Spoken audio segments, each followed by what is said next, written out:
Hello YouTube, welcome back to another video for Alex's Flying Club.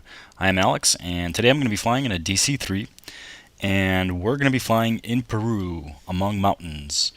And this is the second flight for the DC-3 World Airways, let me try that again. For the DC-3 Airways World Rally 2013. And this is the second of 10 flights that I'll be doing. I'm just starting up the DC-3 here. I think this is the highest elevation that I've ever flown the DC-3, and it definitely performs differently at this altitude.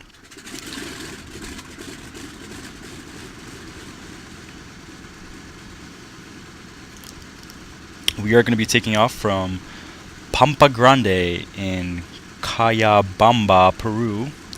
Airport ID SPJB, and we're going to be landing in Comandante German Arias Graz in Anta, Peru. Airport ID SPHZ, and it'll be a shorter flight than the last time. It'll be about it took me about 53 minutes to complete the flight, I believe. And this runway is a grass field that we're taking off from, and I looked up the procedure for a short runway takeoff for the DC-3 because I thought that I would need to really gun it and be very efficient to get it to clear the building at the end of the runway. I don't know if this was necessary for this airport because I did do the short runway procedure, but I took off and I still had some runway left, so maybe it was kind of a bit deceiving that it looks so short. So here I cut straight to the takeoff portion. Sorry I didn't show the short runway takeoff procedure, which I wanted to do, but I forgot to hit record. It's pretty much to lower flaps by 1 notch, which you usually don't do for a normal takeoff, and put on the parking brake and raise manifold pressure. Go full throttle and release the parking brake when manifold pressure hits, I believe, 38 inches, if I'm not mistaken. But at this altitude, it doesn't go up that high, so when it hits maximum, pretty much.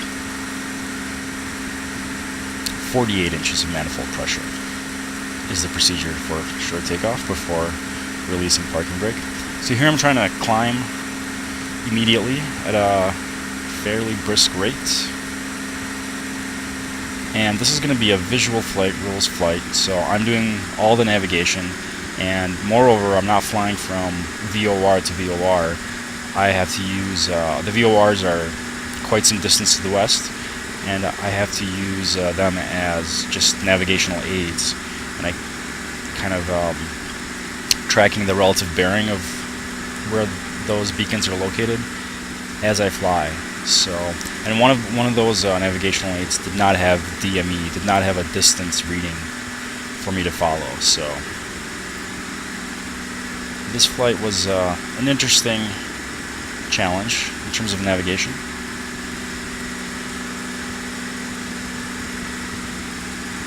I followed the course for the most part, except toward the end.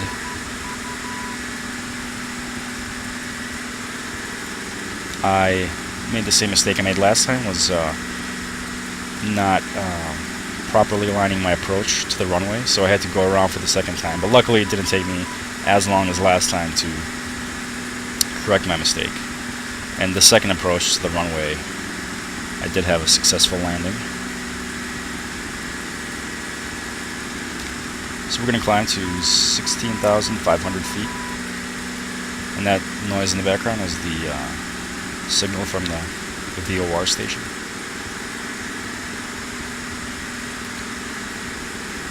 Making my first turn, the first waypoint, and I started the timer, which is a handy feature of Norman Hancock's DC-3.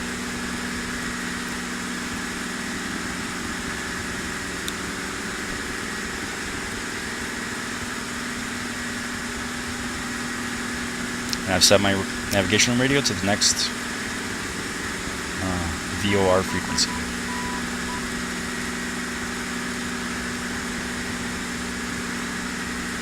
So I'm going to talk a little bit about how I navigated and how I used the E6B calculator for this flight.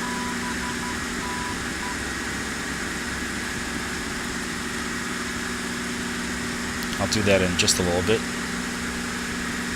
when I cut to that scene.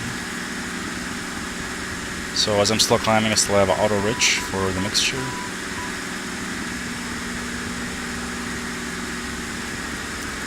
At this altitude and temperature, I will need to turn the carburetor heat on, and I should have turned it on by this point, but I did not notice. And also the prop ice button should be on as well.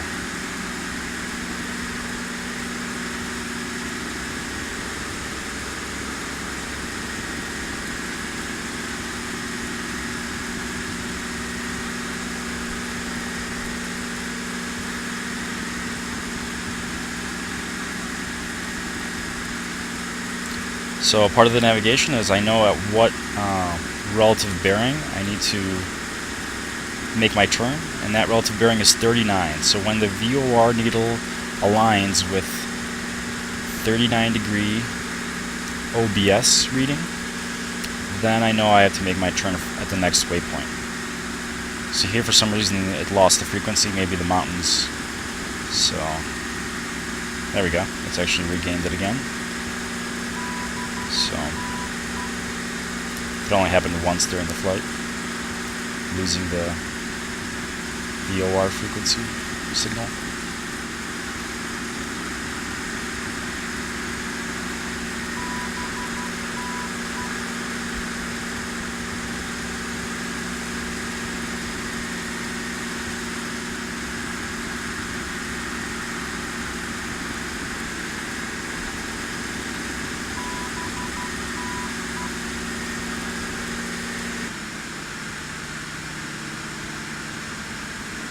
Okay, so what I'm circling with my mouse is my navigational kind of guide, I guess, as part of this flight. I have to track to the right of that peak that I circled over with my mouse, and that was kind of given as a hint for this flight on how to align properly. So I've got the carburetor heat on now, and I have the prop ice switch turned on.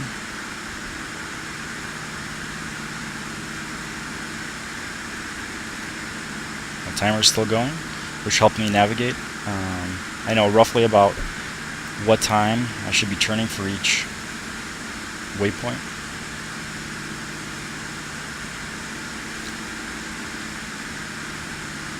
I also have the wind indicator at the top of the screen, because I have to correct for the wind as I'm setting my heading. And here I'm checking how far away I am from when the VOR needle aligns with 39 degrees.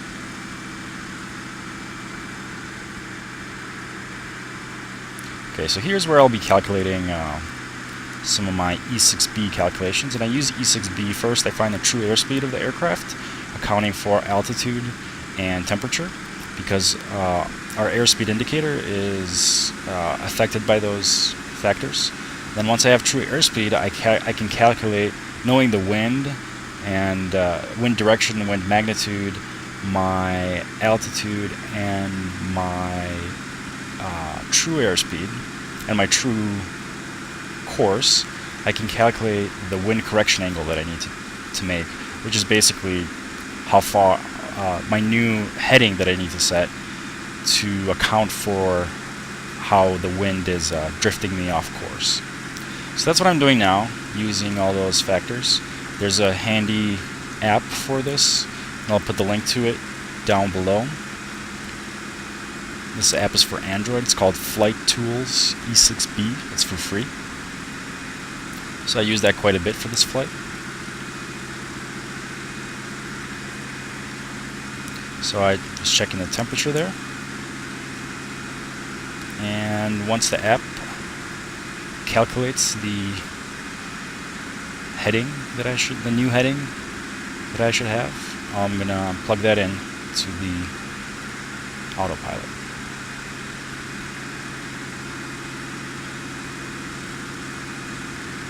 Okay, so we're at 168 now, and it told me to correct by 1 degree.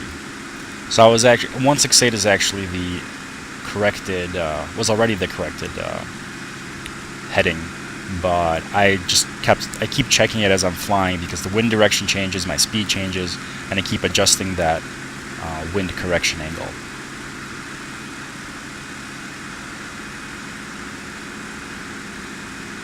And at cruise altitude, at cruise speed, we go to auto lean for the mixture. So here is where I fast forwarded to where I first approached the airport. I couldn't see it. I missed my turn, but then I did fly over it, and it's visible down below. It's a long field, but it's not a large airport. It doesn't have any visible buildings or facilities.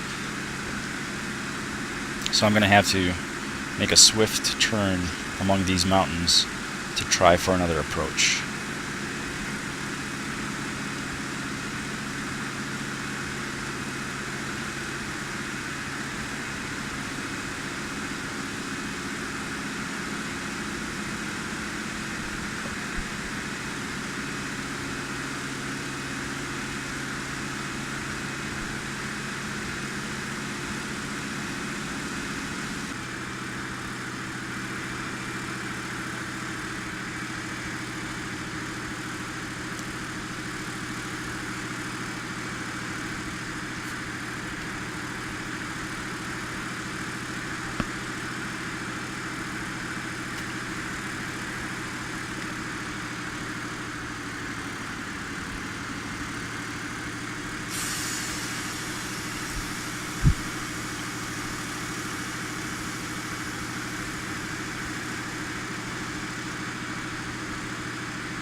And I was surprised to see how much the wind changes when you're descending through these mountains. It was pretty much constant throughout the whole flight until right before landing.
well, this was another fun flight.